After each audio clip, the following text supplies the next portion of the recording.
بسم الله الرحمن الرحيم، والصلاة والسلام على أشرف المرسلين سيدنا محمد. طبعا كتير مننا بيعرف يجيب الباسورد بتاع الواي فاي من على اللابتوب أو الكمبيوتر، بس مش بيعرف يجيبه من على الموبايل. دلوقتي احنا هنعرف ازاي مع بعض نجيب باسورد الشبكة من على الموبايل. أول حاجة هنا أنا هتصل بالواي فاي بالشبكة. بعد كده هختار هنا ديتيلز. بعد كده علامة الترس دي اللي هي قصاد الشبكة.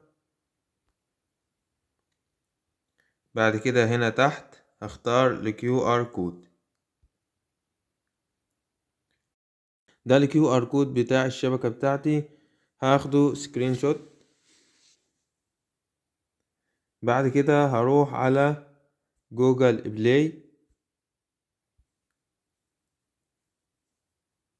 هحمل هنا التطبيق بتاع QR كود سكانر اللي هو اول واحد ده. طبعا انا محمله من قبل كده، فانا هفتحه على طول. في هنا علامة المعرض من فوق،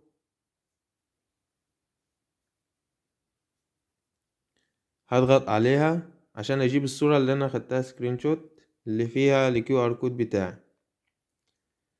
طبعا هنا هو مباشرة اظهر لي اسم الشبكة والباسورد بتاعها. كده يبقى احنا عرفنا الباسورد بتاع الشبكة بتاعتنا. لو الفيديو عجبك ما تنساش السبسكرايب واللايك للفيديو.